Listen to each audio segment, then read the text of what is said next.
everybody. I'm Sean Reynolds from Sportsnet, about to be joined by Ken Wiebe from the Winnipeg Free Press. Together, we are Kenny and Renny, and this is another edition of Kenny and Renny After Dark. As you can probably tell by the atrocious lighting that I've got going on here for a TV guy, I'm turning this into a film noir. As Kramer had said at one point, "Don't look away, I'm hideous." This is a terrible, terrible failure as a TV guy, the shadows and everything, but you're just going to have to live through it. We're all going to have to get through this together as the Winnipeg Jets got through this game tonight 4-0 over the Vegas Golden Knights. The kind of win that, despite the fact that, a lot of you, it's past your bedtime, a lot of you are cozying up watching K&R with a nice glass of warm milk in your lap or in your hand, a cat cuddled up on you there. You're going to try and stay awake through this. Kenny's going to come in with his dulcet tones and try and keep you awake for this K&R After Dark. The kind of win, though, that is going to keep people excited, maybe a lot of you up overnight. The kind of win that has a lot of you using pretty strong language, I have to say. A lot of people busting out the S word. Yeah, a lot of you, like we say, keep it clean on the Kenny and Renny show. Keep it appropriate. And I'm not sure if I think this is appropriate. Stephen Braun says, statement game. We are bigger than any one player, and our system will beat you. And even when Helly is on the bench, well, I mean, one thing, this is exactly what I've been saying about the Jets for the longest time with Connor Hellebuyck. It's these kind of games that he makes it easy on the goaltenders. They need to show up for moments in the game, but for the most part, this is a no-hitter that this team is pitching, as it usually does with Connor Hellebuyck in behind the net. There's no difference between the two situations here. The Jets are a defensive behemoth and showed it on this night. But I got to say, I take issue with the whole statement game, and you're not the only one. There's a whole bunch of folks out there who are saying statement game, statement game. Yeah, BA Split is taking it even further, where he says Stanley Cup, that's the S word. Statement game, I'm going to say this. There's no rules against fanning, okay? But the very first rule, if they ever did write a fan's handbook, is that you can't use the term statement game when you win the first game against a team that you've won in 9 tries.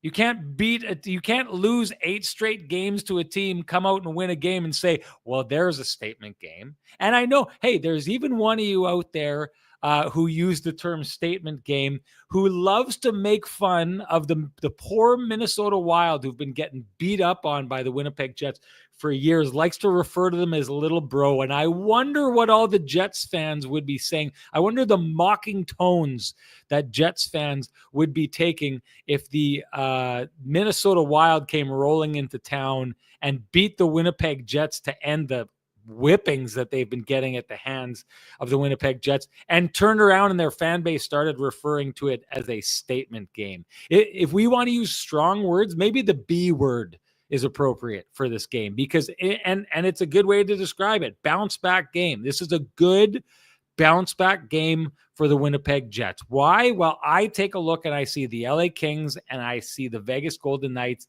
as being very similar, not necessarily in who they are as teams, although they share a lot of things, size, grittiness, grinding things down.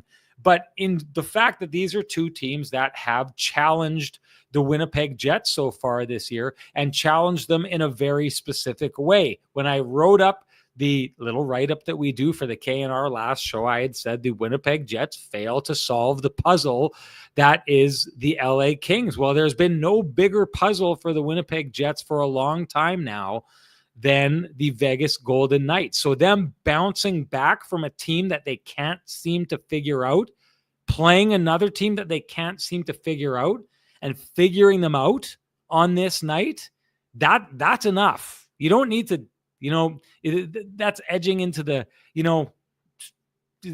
like, I'm not gonna tell you how to fan, but I can give you a hand. This is act like you've been there territory before. You don't win one game in 9 and say statement game, folks. That's a little bit like, okay, now if you're Vegas, you're saying, yeah, we beat you twice already this year. We'll see you in the playoffs at some point. Blah, we'll see how it rolls around then. No one in Vegas is walking away and saying, well, that was a statement. We didn't know this about the Winnipeg Jets. The Winnipeg Jets showed something in this game that they've been showing all season long, that when they really, really need it, they're able to show up. And it's a good thing. That's good enough. You don't need to pull out buzzwords like statement game to try and justify or make yourself feel good about a game like this. You should feel good about it already, because it's just another example of the Winnipeg Jets when they need it most.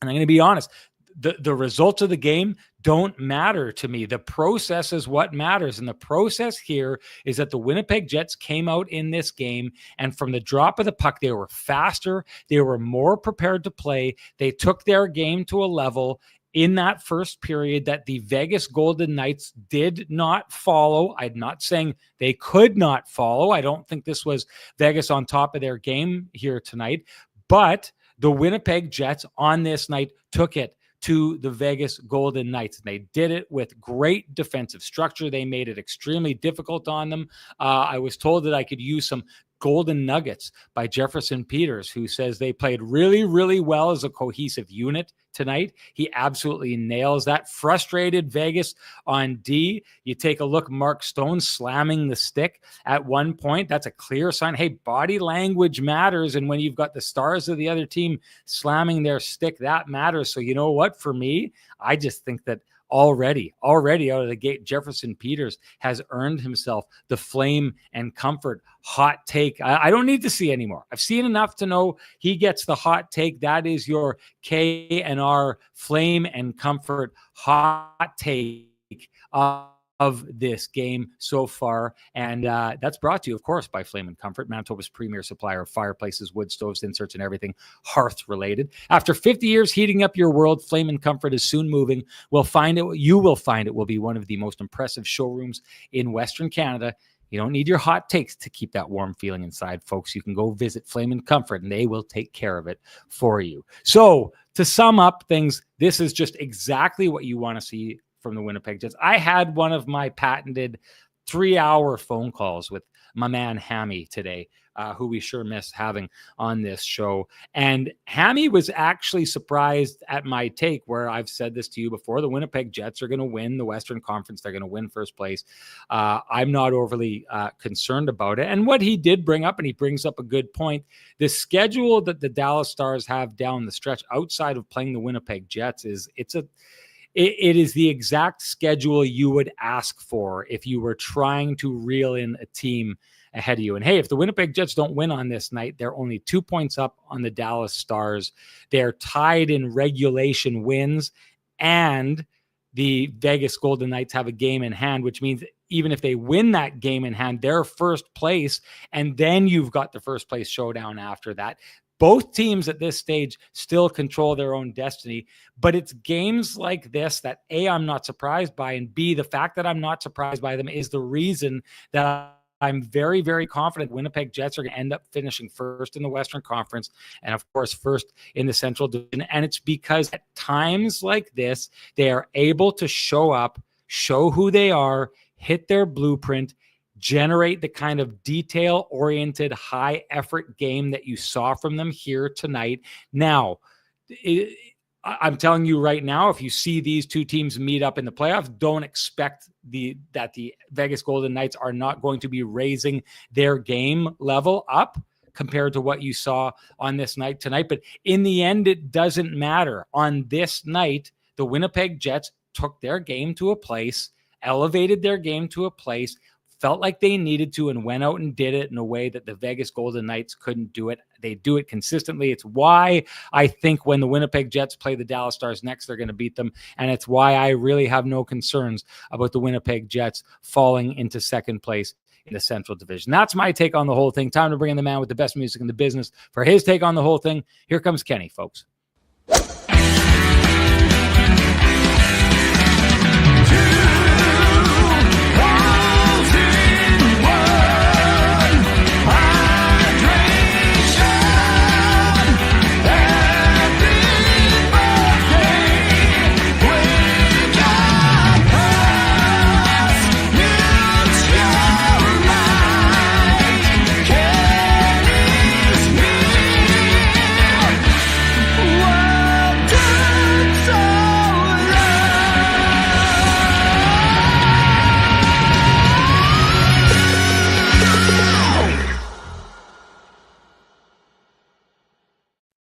Stephen Braun, I know I attacked your statement game comment, but listen, attacking my hotel room's wallpaper, saying, sorry, Renny, would you mind turning your wallpaper down? That's out of line. Okay. We police this chat room, and that will not stand. The fine folks here, and I don't even know what I'm in right now, our residents in tonight, they deserve better than that, Stephen Braun. So clean up your act or you're out of here, mister. You know who is out of here with a win for the first time in a long time tonight, Ken? The Winnipeg Jets. First win against the Vegas Golden Knights since 2023 in the regular season. You have to add in there the fact that they did win one playoff game in that time, although they lost 4 of them. So it's actually before this, you factor that in there. It was 1 win and 12 losses in their last 13 games against the Vegas Golden Knights. What did you see that created such a different outcome on this night? Okay.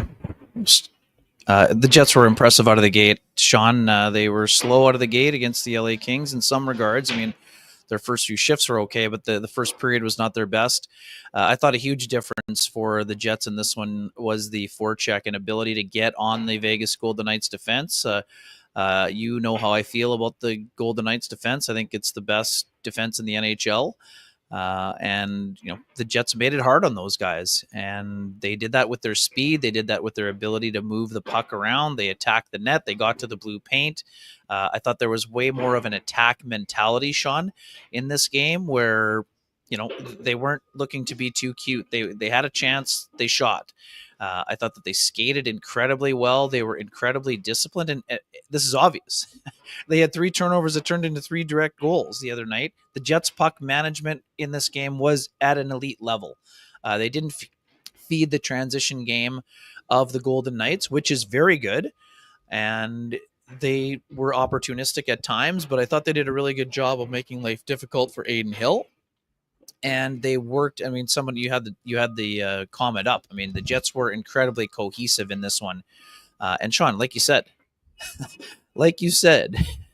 whenever the Jets have been challenged, when's the last time they didn't answer after a bad outing, right? I mean, it's been a long time. So, I understand there were a lot of people feeling doom and gloom after the other night. Oh, well, this means the Jets can't do this, can't do that. I mean, we've been saying this all year, that the body of work suggests that the Jets can play well in these types of games. And that's exactly what they did in the game today. And they did it with a 4-line effort. They did it with 6 defensemen playing very well. I'll dig into it later on, but man, we said this after the last game, Sean, and the take has aged like a fine wine. The Jets missed Luke Schenn so much on Tuesday, and today he was an absolute beast out there on the ice today. And he's such a calming presence. That's the word you always hear about Luke Schenn. He doesn't panic. He doesn't get happy feet. He doesn't panic. He doesn't throw grenades where there shouldn't be thrown. He makes the smart play almost every single time.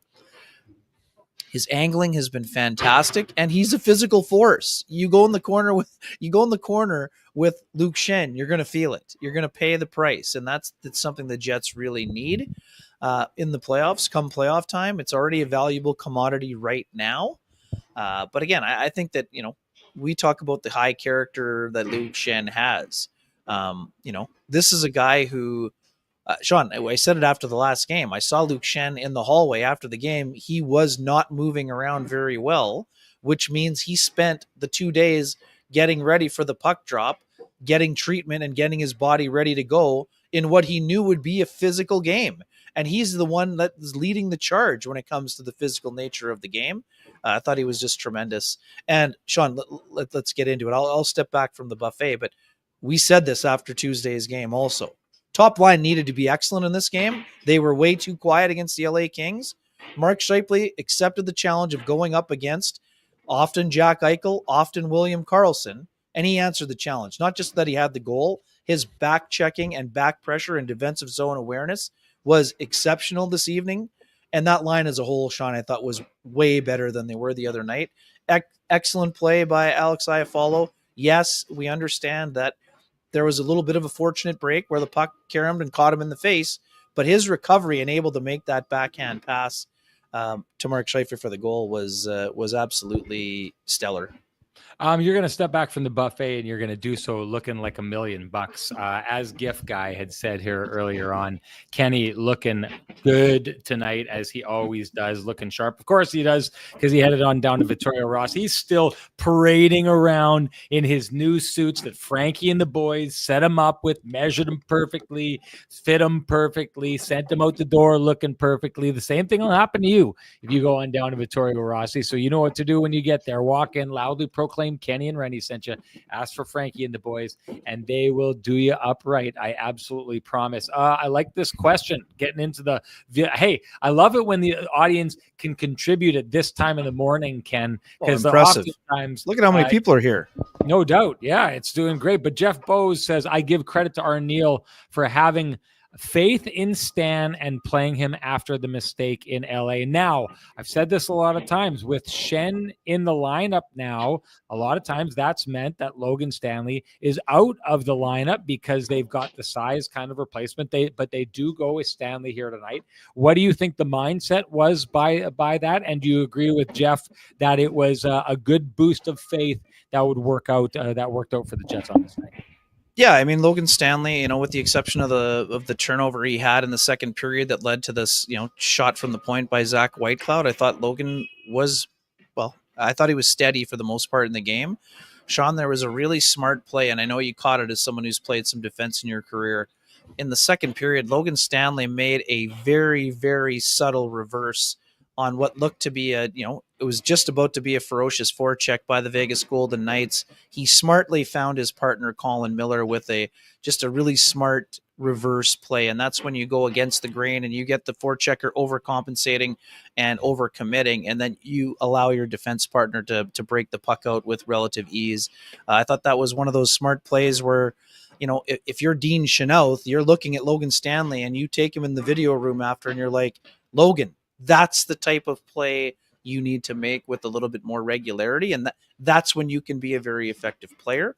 I thought his game was mostly stable in the game, Sean, and it was a heavy game. Vegas Golden Knights play a heavy game, and I thought that I wouldn't say that Logan imposed his will.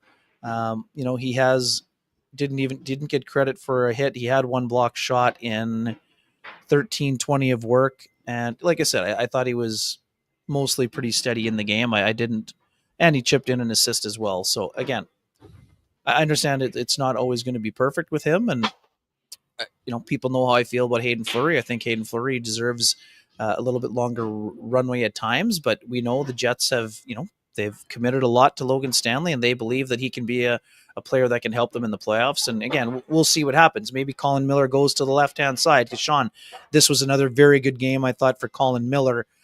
So again, I'm not just trying to turn the page, but we talked about how Colin Miller was not at his best on Tuesday against the LA Kings. Today, I thought Colin Miller had a much more effective game. And again, not just because he used that booming slap shot on the power play to score a goal for the power play that had been struggling, but I thought his efficiency was at a very good level. I thought he moved the puck well. He was involved physically. We know that he's a guy who, he played for the Vegas Golden Knights, and I thought he was very good also, speaking of defensemen in the game here. I'm glad you brought up Miller because I thought both those guys had an off night the other night, and both of them find themselves in this game, and both of them respond in very different ways. Now, the one thing about what the Winnipeg Jets system asks of you is it asks you to activate. When I say that I mean players within that system. You got to activate. You got to attack. The whole mindset of the Jets is you've got the puck. We want it from you. We're going to get it from you as fast as you can. You can't do that without pressuring, and you can't pressure without knowing that you're covered off behind the guy behind you and the guy behind that and the guy behind that. And the only way you can cover a guy off is by being active. So the thing about this is mistakes, you actually don't see a lot of them. It's why I always talk about the details of the Winnipeg Jets. But a lot of other teams couldn't pull off what the Winnipeg Jets do because it is so active, and a lot of mistakes would be glaring in this system, as happened, in the playoffs last year with the Winnipeg Jets. Like, there's been bumps along the road here, but Logan Stanley is a guy who, clearly people point out the mistakes that he makes. And Colin Miller was another guy who every once in a while, when he's got an off game, he's very mistake prone. thing about this is I love the mindset that Colin Miller walks into this game with, where he's like, I'm going to make up for last game, but I'm not going to be scared of what I did, right? I'm going to Yep, come that's in it. and I'm going to go out and I'm going to try and activate. I'm going to throw some hits and I'm going to be really, really involved.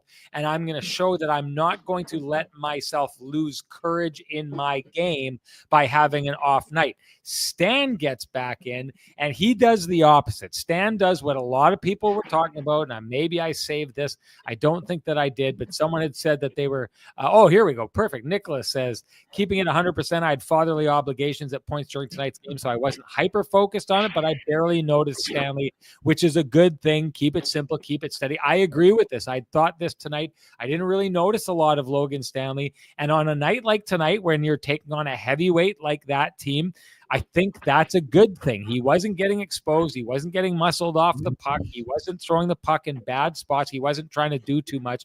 So for me, it was different philosophies by these players. One getting back in and saying, I'm going to be really active because I feel like that's the best version of myself and what this system demands of me. And the other one was like, I was a little too active last game, so let's find my equilibrium. And he goes out and does it. Neither player gets the opportunity to do that if they have the kind of coach that says, well, you sure messed up last game, you're out. One of the things, Ken, that we've seen over the years is coaches have evolved in the NHL, and it's a good thing. Rick Bowness talked about this all the time. You don't do a guy any favors by him making a mistake and then yanking him out of the lineup, and then you don't see him again for 14 games. Because then what happens is that guy sits and he looks back, and you have to think these NHL players are trying to figure their way into being full-time NHLers. A lot of people are going to turn this into Ville Heinola. It's a good exercise to do it because Ville Heinola is a guy who's trying to figure out his place in the NHL. And maybe Ville Heinola is a victim of what I'm about to talk about here and hasn't been given the benefit that a guy like Logan Stanley has. But if you get yanked out of the lineup after having a bad day, hey, let's use this perfect example. Remember Dylan Sandberg had that one bad game earlier this year where he gave pucks away. Well, if the coaching staff would have responded by saying, hey, bad game, kid, which coaches used to do back in the day, and cut his ice time or taken him out of the lineup, then all you can do is sit and stew on that negativity. Coaches have started now saying, I'm going to take you out of the lineup, but when we do it, we're going to have got you a good run of games so you've got your confidence back, and now we're going to pull you out, and we're going to see you're going to keep working, but you're going to end on a positive note. It's a smart thing to do because, to Kenny's point, you're probably going to need these players down the stretch. You don't know what's happening with Neil Pionk. We all know that, the playoffs, it steps up a bit. It gets a little bit more rugged. Players get injured. You have to go into this with the assumption that you are going to be using players the likes of Logan Stanley, Fleury, Colin Miller.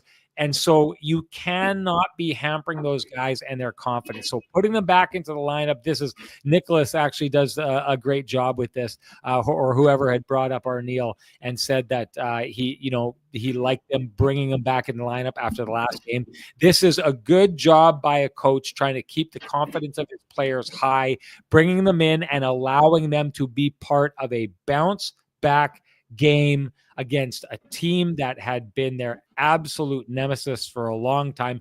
Now those guys get to wear that. If they find themselves out of the lineup going forward, so be it. But at least you get to leave with the idea that you helped your team past the Vegas Golden Knights finally, and you didn't hinder your team against the LA Kings that night before, and that's the lasting taste in your mouth.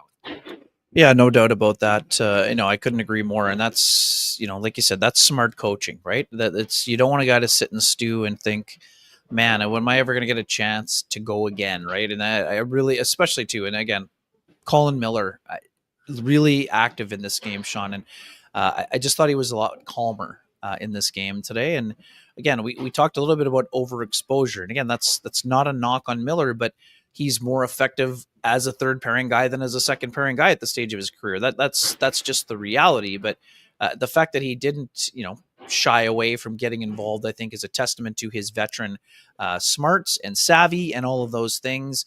And like I said, I think that, he was physical in this game, and that's an element that we saw from Colin Miller in the playoffs. He had 3 hits tonight. to go along with his goal and 4 shot attempts. And hey, this is a veteran guy who's played a lot this year, Sean, but let's not kid ourselves. Colin Miller is fighting to be a playoff player for the Winnipeg Jets, even though he has been in the lineup with regularity this season. And that, again, that's a testament to him.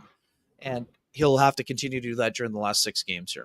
I would say the way that it was handled by the coach, no doubt about it. It paid off for the Winnipeg Jets on this night. No one can argue that. And hey, if you're looking to pay off high interest credit cards or debt, we suggest you go talk to our friends at Comrie Credit Union about their payoff loan. They can show you how taking out a loan to pay off your debt actually gets you debt free faster, and you can save thousands of dollars. Go to cambrian.mb.ca to book an appointment online. Ken? Yeah, buddy, I got a pristine roofing wake-up call now that we get to the 26-minute mark here. For all the folks who tweeted at me and said that the coaching staff didn't know what they were doing starting Eric Comrie. Oh, the Jets obviously want to finish second place and play the Colorado Avalanche. What's happening here? What's happening is the Jets showed faith in their backup who has provided quality starts for the bulk of the season. Yes, there were some hiccups early when he was not getting run support. But Sean, to reiterate, Eric Comrie now 9-9-1, 236 goals against, 914 save percentage, and 2 shutouts, including one against one of the best teams in the Western Conference. So to me, again, I understand folks being concerned about Connor Hellebuck not starting in a head-to-head matchup with one of the best teams in the NHL. That I get. But to think the coaching staff don't know what they're doing or things of that nature, that is pristine roofing wake-up call territory. And again, good on Eric. He didn't like his last start, and he said as much. But he also said he stuck with the process that has made him successful this year and then delivered an awesome performance, an early kind of gift to baby number 2, which could be arriving at any day here. Haley very deep into the pregnancy. Eric Comrie had his folks in attendance today here. And, he was pretty proud to have delivered a performance like that. So that's what I'm going with today.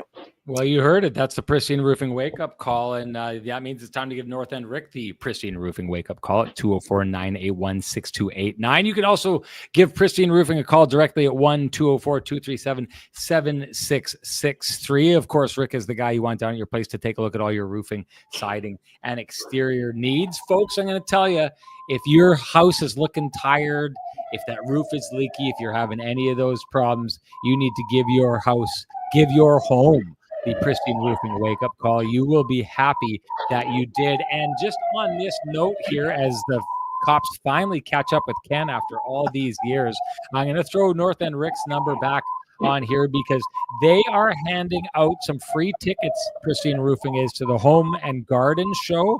So if you're interested in heading down there, you just got to get a hold of North End Rick. Number is 204-981-6289.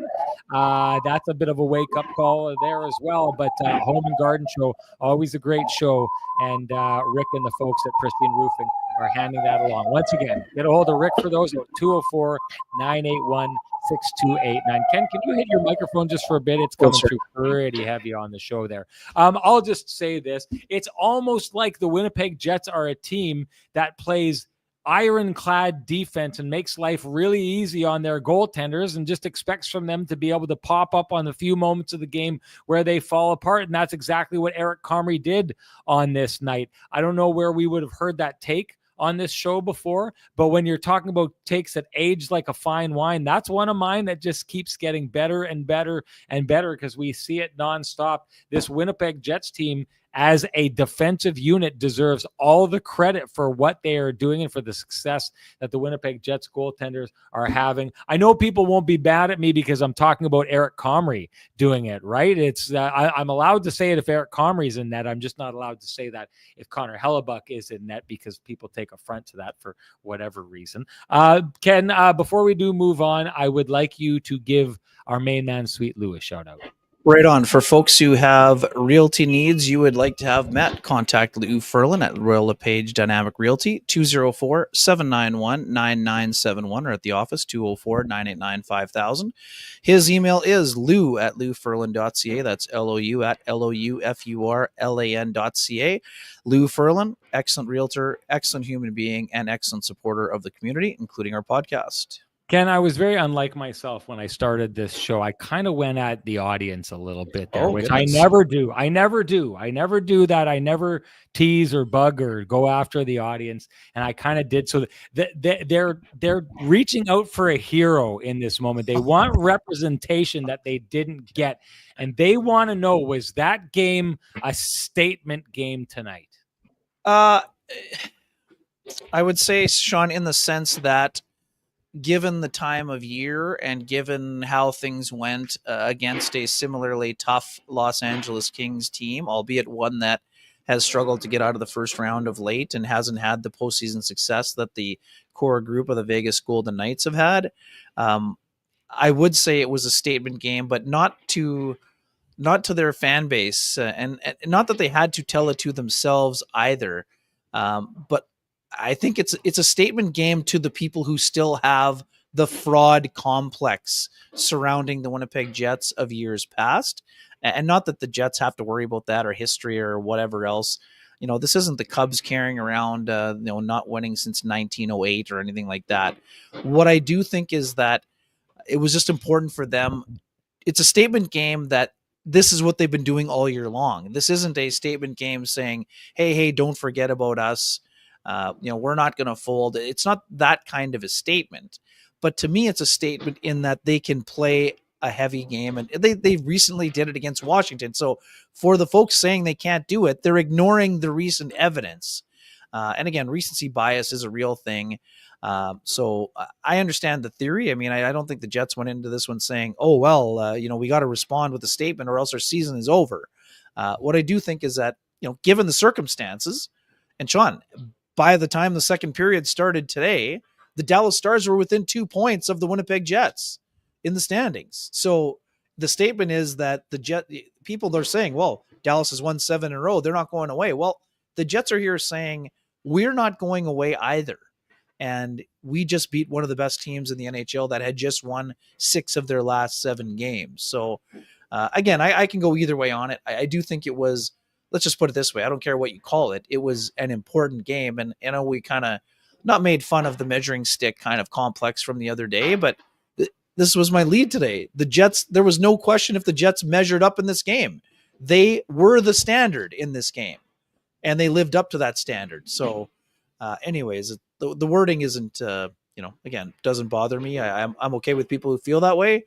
But again, I think the Jets have been making statements for the majority of this season. So I don't think it was a statement game that was required, though I do think they made a statement with how well they played, against one of the best teams that I think in the NHL, and a team that's going to be tough in the Pacific Division. And, I won't, let's just put it this way. I won't be surprised to see either one of these teams in the Western Conference Final. So you just heard it here from Ken. It's a statement game with conditions, which by definition means sorry, I could have just said that to begin with, but I kind of I'm like Paul Maurice would say. I walked that answer around the block a few times. I guess there you go. That's what we did here. Okay, this is interesting for me. Like the Venn diagram, for the first time, the two circles that are Renny and Russ Lowen have intersected for the first time ever, I believe, in this show, where he actually agrees with something I say. But Russ is picking up what I'm putting down with my suggestion of I think the fact that the Jets are so good defensively has the potential to harm Helly's Hart Trophy aspirations because of exactly what we saw tonight. They can go out and they can do that to a team like that tonight. They can do it with their backup goaltender, and their backup goaltender can walk away with a shutout because this team defends the way that they do. Russ Lowen saying a game like this doesn't help the Hart discussion for sure. Another comment by the audience members here is Mrs. C, who says, "Where's Ren's babushka rag?" Well, she didn't call for the headband, but I think I know. I'm part Ukrainian, so I get what she's asking for here. And while I didn't think that I brought it on the trip, I was going through the clothes in the big old tickle trunk that I drag with me everywhere, and I did find it. So you know what that means, folks. Time to make this a Sean's Headband version of the Kenny and Renny Show. Here we go.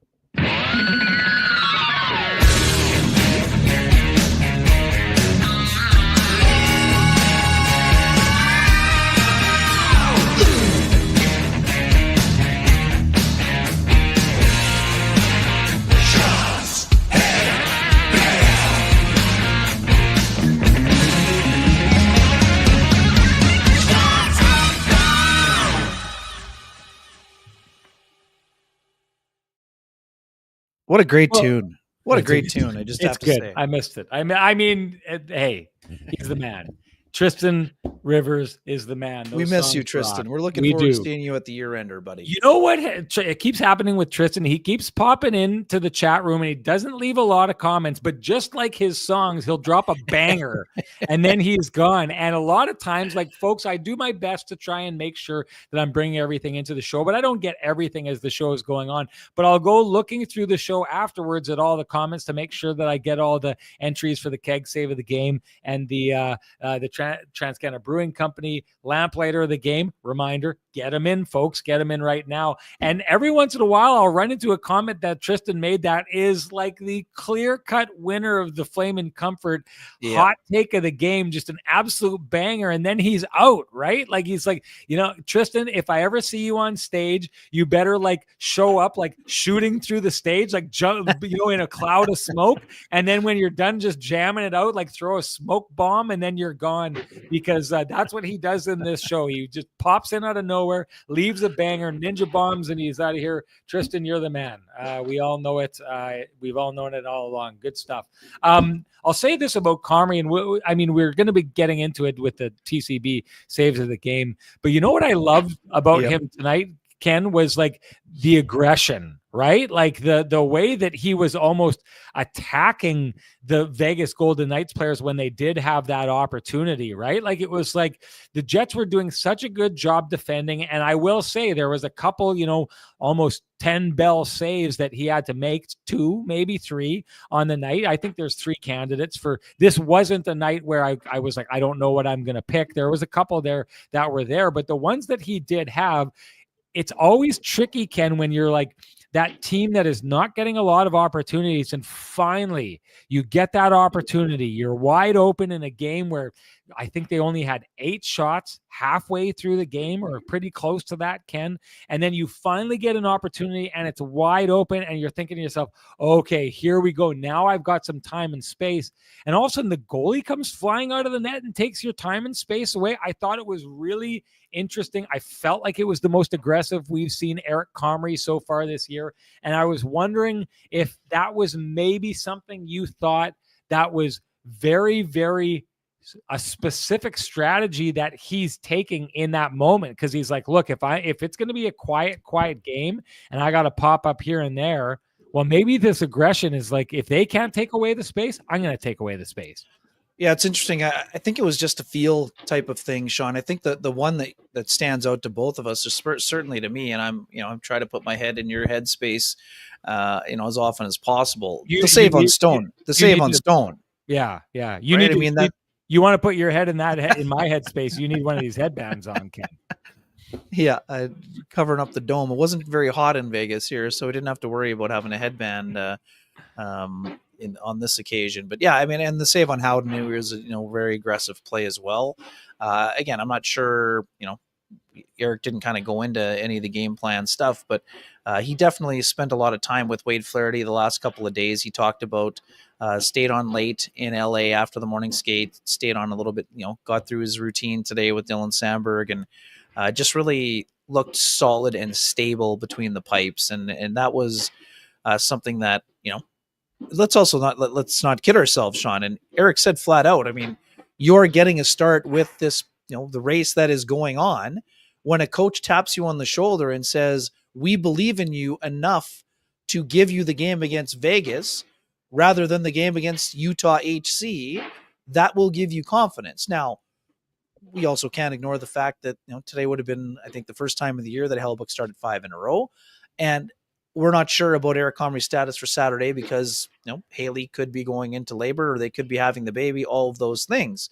But the fact is, Eric Comrie started 2 games out of 3 against the Vegas Golden Knights and played well in both of them, including a shutout in a game.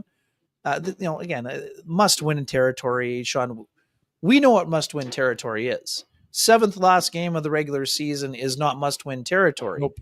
This was a game the Jets wanted to have and needed to have in order to keep control of their own destiny, but it was not a must-win game. Having said that, putting faith in someone like Eric Comrie in this situation was a clear vote of confidence to a player that has been a valuable piece of the puzzle this year.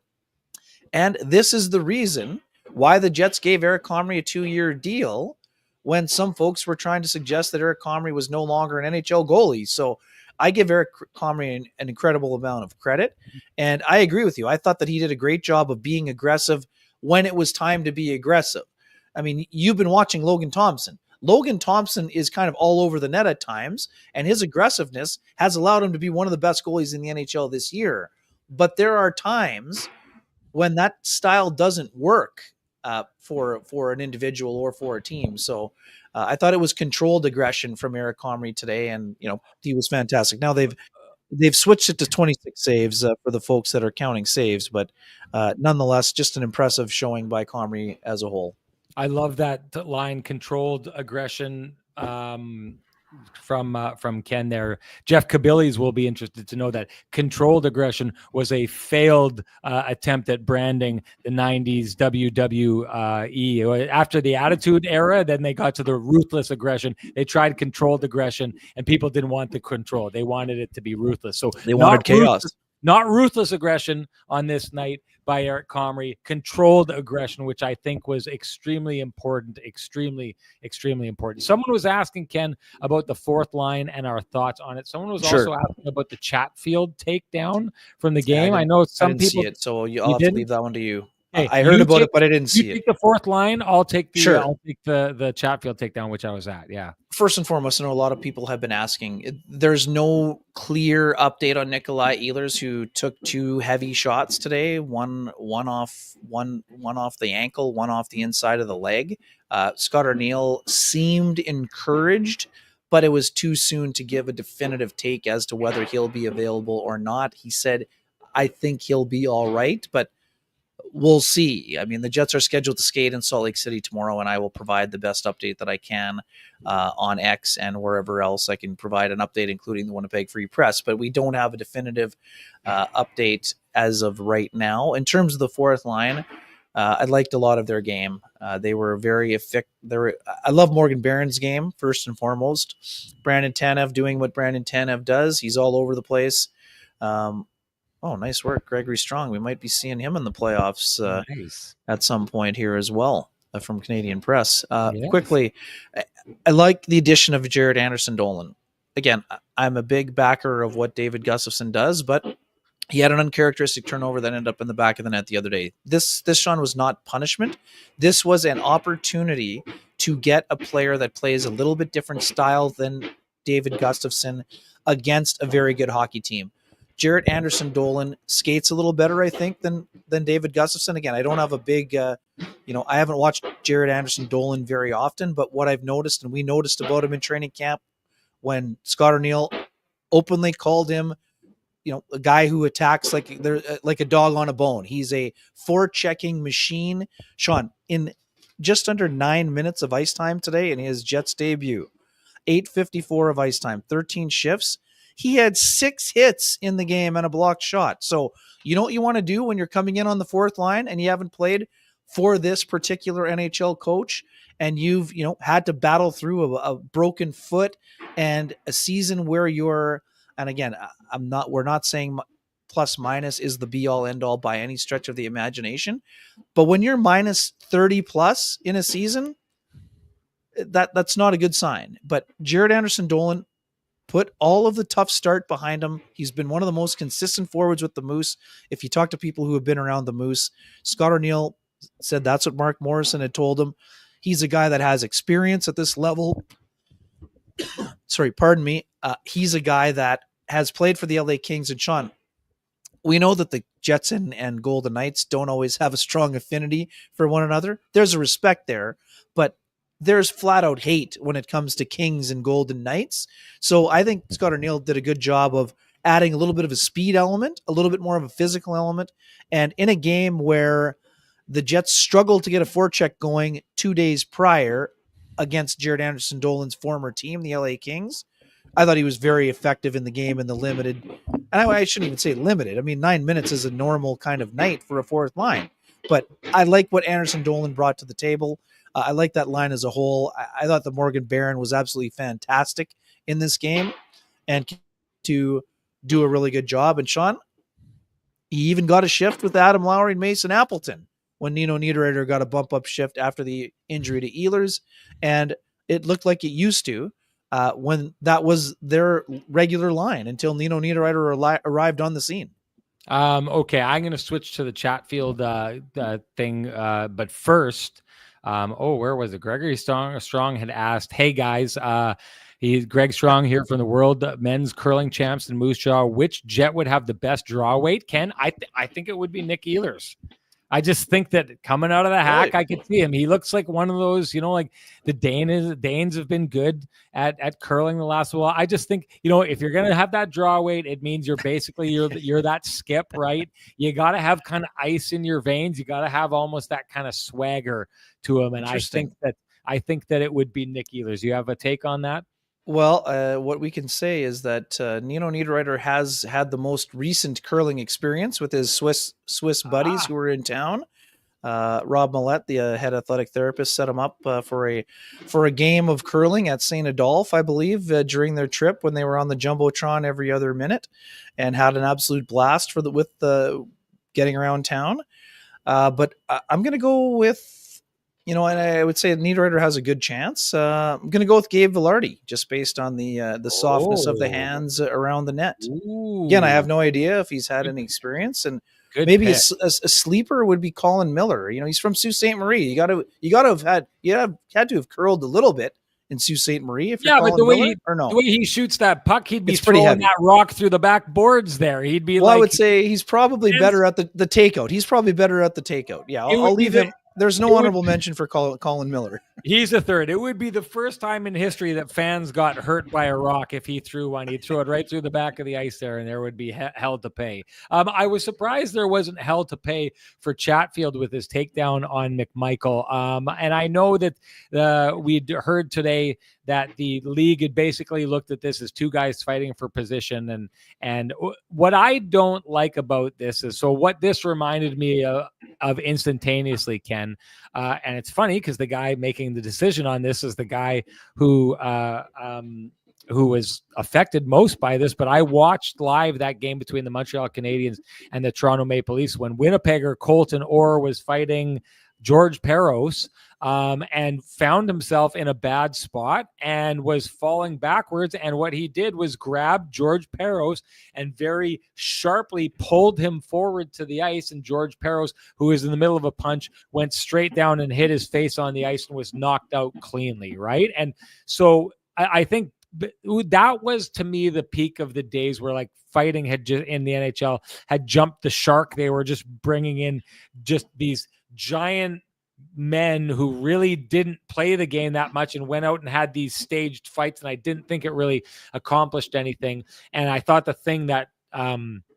was problematic about it is these guys started to get so tough in bare knuckle boxing that it didn't work. If I remember correctly, Colton Orr in his first 3 fights in the NHL broke a bone in the face of his opponent, one of them being Wade Belak at the time. Like, the guy was just an absolute animal. And so in this situation, he yanks the guy to the ice. He's defensive, hits his face on the ice. That was the fight that really kind of, I think, with George Peros' face hitting the ice, that was the sound of the gong that ended that era of fighters. And this, I hearken back to that, because what I don't like about this play is it's like a takedown, but as he gets McMichael going in the wrong direction, he's pulling him as hard as he can to finish it. Like, he's slamming him to the ice. And in doing so, this could have been way, way worse than it was. It's a takedown, but it's an attempt to bury your opponent into the ice. And the one thing that I will say that I think the hockey players of this generation, for the most part, do a far better job of than generations past is they have the respect to not go out and try to hurt their opponent. Think of Adam Lowry, one of the toughest guys in the league. Whenever he gets into fights, have you ever seen him get a guy into an unfortunate position and try and do something to bury him? He doesn't do that. This was the first time in a long time I feel like I've seen a guy really get a guy in a bad spot and then really just try to bury him in that situation. It's one of these things where the league's lucky that Connor McMichael did not get severely hurt in this situation. The players lucky. The Washington Capitals are lucky. This is a near miss. And near misses to me are opportunities to say, hey, let's not let this happen again. We're not okay with this. So this is kind of similar, Ken, to like, I know it happens in the middle of a fight, but it's kind of like a slew foot, right? Like he pulls him, but he gets his foot in behind him and trips him backwards. If we're not okay with slew foot moves in the middle of a game, we shouldn't be okay with slew foot type moves in the middle of a fight, especially when guys have their helmets off and can get really, really seriously hurt in that situation. That's my take on those things. Which brings us, Ken, to the Johnston Group Got You Covered play of the game. What do you got? There were several, many of them involving Luke Schenn. He had an important breakup in the second period, but Sean, it's got to be the blocked shot in the third that preserves the shutout for me. On a night where Luke Schenn was absolutely dynamite, I'm going with that last block with about, the goalie came out with about almost 5 minutes to go. It was somewhere between the 2.5 minute mark and the 3.5 minute mark. I think maybe 4 minutes, but Luke Schenn laid out and had another block shot. And what I think, like I said, I thought he had an excellent game, but that play was kind of emblematic of what kind of impact that he had in his return to the lineup. I know it was only one game, but I thought he was excellent. Oh, I mean, I think they just looked like a different team with him back there, and he showed all those things. Like I've got a theory, Ken. Hear me out. It's going to be crazy. Like either the end of the season is going to come and Luke Schenn is going to go back and see his family in Nashville, or he's going to be working in the Johnston Group offices because he is setting up and owning the We've Got You Covered award. The guy is the We've Got You Covered award personified. Just everything he does screams we got you covered, just like everything the Johnston Group does screams we've got you covered. And hey, do you run a small business in Canada? You need to look to Canada's #1 employee benefits plan, Chambers Plan, to give you a competitive edge. Chambers Plan is the simple, stable, smart choice for over 30,000 businesses countrywide. Visit chamberplan.ca to learn more. Which brings us to our keg save of the game. Ken, what do you got? Yeah, there were some great candidates, obviously, in the third period, but just given the time of game and where things were at, I think that save that he made off Mark Stone was just absolutely tremendous. 10 bell special. And I mean, you talked about the body language after and the frustration. Stone had another chance about 15 seconds later, and Comrie made another stop, and that's when the stick smash happened. So I'm going with the one in the second period, even though there were a couple of doozies when the shutout was still on the line. But I just thought that the timeliness of the save Comrie made on Mark Stone after just an absolutely exceptional setup by Brett Howden of Oakbank, that's my keg save of the game. I've had it happen to me before, Ken. I'm sure you've had it happen to you before, but in a really, really tight hockey game where, space and opportunity is premium and you finally get one, and all of a sudden you realize there's a goalie who's in the net who's going to be really active, really aggressive.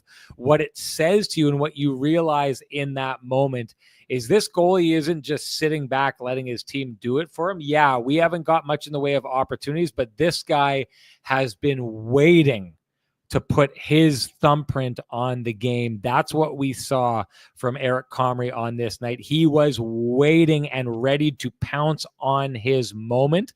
He did exactly that in that aggression where he jumps out and makes that save on Mark Stone. I love the way that he plays that. I love that mindset.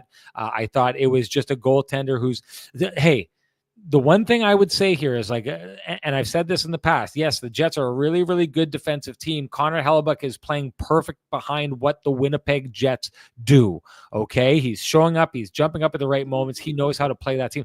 I think what we're seeing as this year goes on, Ken, from Eric Comrie, is a goaltender that is understanding how to play, maybe the mindset, how to play behind this Winnipeg Jets team. We talked about Connor Hellebuck. He used to be a high volume guy, save a lot of pucks. Now he's getting to be a more low volume guy, but he's ready when the time is called for. I think it takes that kind of mindset. This was the best I've seen Eric Comrie adjust to that mindset to be ready to put his stamp on the game. This is a team shutout, no doubt, but it is by no means a passive shutout by Eric Comrie in this. He grabbed a piece of it. Didn't need to do it a lot, but he was ready for it when the time came. That's my keg save of the game. Doesn't matter what we think, though. Share with us your keg save of the game. You're automatically entered to win a $50 gift certificate usable at any of the 3 fine keg locations here or there in the city of Winnipeg, each location finer than the last. And get ready, and Turner, because you've won the keg $50 gift certificate. But first, you need to direct message me at SN Sean Reynolds. Send me your full name. Send me an email, and I will have the fine folks at the keg send you a $50 gift certificate usable at any of the 3 fine keg locations there in the city of Winnipeg, each location finer than the last. And that brings us to our lamplighter. What do you got there, Ken? Well, a lot of good candidates. I think it's got to be the Lowry goal for me. I think the Scheifele goal is the prettiest goal, Sean. This is Adam Lowry's time of the year to shine. Jets needed to get around the blue paint. We've been talking about the need of Nino Niederreiter to get back to doing Nino Niederreiter things. And Nino Niederreiter today, Sean, 5 shots on goal, 6 shot attempts, 3 hits, and a blocked shot to go along with his 2 helpers. And for Adam Lowry, first goal in 11 games, snapping a 10-game drought. And in typical Adam Lowry fashion, when I asked him about it, he flat out said, "I've been ice cold." He's had tons of chances. He's been robbed on several occasions. But this is the time of year when Adam Lowry tends to shine when it comes to offense, tying his career high with his 15th goal. He's got 6 to go to break it. This is a game where Adam Lowry's fingerprints were all over the game. I thought the reuniting of that line was great. Mason Appleton, very good. Niederreiter, very good. Adam Lowry, whether he was up against Eichel at times or up against Carlson or up against anyone that was thrown over the boards, and they've got 4 very good lines. I thought Adam Lowry was a really big tone setter in this one, even though the Scheifele goal got the Jets going and it was a pretty play. I thought that the Lowry goal was the one that really cemented things, because Vegas is a team, Sean, you know this. When they hang around, you let them hang around, they find a way to elevate their game. With Lowry scoring with 1:15 left, I'm not saying it took Vegas out of the game, but it changed the complexion, extending that to a 2-goal lead. And it kind of allowed the Jets to take a little bit of a deep breath in terms of how comfortable they were playing with the lead, I thought. I'm going to tell you something. Ken just gave maybe the biggest possible endorsement he could have, because he just endorsed putting the third line back together. A guy who has spent the better part of 3 years trying to break up that third line. He said, you just heard him. He endorsed that line coming back together and playing well. I just thought that what this showcased was, I've said this in the past, and I still think, when it comes down to it, the Jets on paper, if they pulled off a Stanley Cup victory, it would say a lot. If you're going to go win a Stanley Cup with Vladislav Nemesnikov coming in and being your second line center, there's a lot that can go wrong there. But one of the things that I think of over and over again is the third line. Adam Lowry always shows up in the playoffs. This is a game they needed a guy like Adam Lowry to show up for. It's big boy hockey against a big boy team. Like Ken says, maybe the biggest big boy of the big boy defense corps in the NHL. And he goes out and gets one of those repeatable goals, just gritty, ugly, get it to the front of the net, bang it in hockey. That's what they do best. That's what works in the playoffs. That's what works against teams like that. That team is like that. The Colorado Avalanche, you're going to need to score goals like that against. The Dallas Stars, you're going to need to score goals like that against. Those are 2 3 possible teams that the Winnipeg Jets are going to have to go through to get to where they want to go this year. So for me, that's also the TCB Lamplighter. Doesn't matter what we think, though. You need to share with us out there your pick for the TCB Lamplighter. You do that, and you will be automatically entered to win a frosty, delicious 8-pack of Lamplighter Amber Ale brought to you by our friends at TransCanada Brewing Company. If you can't wait for Kenny and Renny to gift you your own 8-pack, then head on down to TransCanada yourself. They've got plenty of them in their store down there. Lots on tap at 11290 Kenniston. And they've also got great food and a great experience. You got to find your way down there, as Dino Aposto is about to, because Dino, you're the Lamplighter winner. That means you need to direct message me at SN Sean Reynolds. Give me your full name, give me your email, and I will send you a voucher for a frosty, delicious 8-pack of Lamplighter Amber Ale brought to you by our friends at TransCanada Brewing Company. I'll tell you, it is the nectar of the gods. Ken, anything to say before we go? Yeah, I do. I have a quick one. One of the people most responsible for my love of writing, Peter Hildebrandt, my dad sent me a text today, told me that he had passed away from in Altona there, thinking of his family, Gert, his wife, and his kids and grandkids today. So, like I said, Pete was my English teacher one of my English teachers in high school that was very influential. He also taught me how to throw a curveball when I was a teenager, and he's a guy that I believe had a tryout with the St. Louis Cardinals. He was a very good athlete, legendary coach of the Altona Maroons. And like I said, he had a huge impact on me in my life and where I am today. And just wanted to give a quick shout out there. Yeah, good stuff there, Ken. I wanted to say this. Washington Capitals have lost 4 of their last 5 games. A lot of people will say from afar, it's a team that doesn't have a lot of motivation because they don't, they don't have anyone chasing them, all of these kind of things.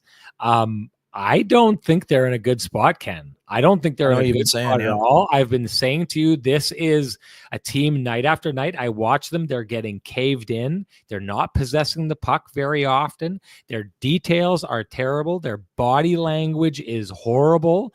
And what's maybe worse is, okay, if you're a Jets fan right now, they went out and they lost their last game. I don't think they played a bad game against the LA Kings. I think they just got beat by the LA Kings, a really good team, right? And what you want to see from that team is a response. What we've been seeing from this Washington Capitals team is them slowly and progressively getting worse and worse at the things that their coach is pointing out that they need to do better. So, for example, they won, not last game, but the game before against the Boston Bruins. But in that game, they went up 2-0 and then were atrocious in the second period. Statistically, it was one of the worst periods they'd had of the season. And their coach, Spencer Carberry, said, you just can't give up. There's going to be highs and lows in games, but you've got to limit those lows to the most to 5 minutes. You can't be giving a team more than 5 minutes to skate all over you. You definitely can't be giving them an entire period to skate all over you. And that's what they did in that second period. So your coach comes out and addresses that. What you would see from a team like the Winnipeg Jets, I would typically think, is the next game, they don't let that happen. They're not going to have that lull. Well, the Capitals come out the very next game against the Carolina Hurricanes, and the Carolina Hurricanes destroy them in the first period, end the game in the first period. That's why things got as ugly as they did there. But when your coach is saying, guys, we can't be doing this, and your response is to go out and do exactly that your next game, I honestly think Spencer Carberry is running into things with the Capitals he hasn't all year. And the tricky part about that, Ken, is yes, this team changed over just like we saw the Winnipeg Jets the year that they missed the playoffs and then came in with Rick Bowness, and then they started to backslide. I think we're seeing a little bit of a backslide. I think the Capitals are primed, and I've said this in the past. I've never really believed in the Carolina Hurricanes. The Carolina Hurricanes are going to feast on the New Jersey Devils in the first round, and they're probably going to run into the Washington Capitals in the next round. I actually think this is the best chance we have of seeing that Hurricanes team go deep, maybe to the Eastern Conference Final that we've seen in a long time. You heard it here first. Washington, to me, they look like they're in trouble. And now let's be honest. I haven't seen a lot of them and what they look like at their best, but I've covered 7 live games of the Capitals so far this year. They've lost 6 of them. Okay. This team has its holes. They're on full display right now. I don't know what the Jets' hole, like, we know that the Jets theoretically have holes. They're definitely not on display. They're on full display in Washington right now. The Washington Capitals. Hey, you want to talk about takes that aged well? Remember when I told everyone to sell on the Vancouver Canucks? I think that turned out to be a pretty good take at that time. I'm telling you right now, Washington Capitals, no way, no how do they win the President's Trophy. Anyways, that's it for me. That's it for Ken. And that's it for all you, because we're about to kick you out of the house here. We love it when you're here, but sometimes you got to go. Renny needs some sleep. It's 2:30 in the morning here. How come you keep Great effort by you. What's going on here?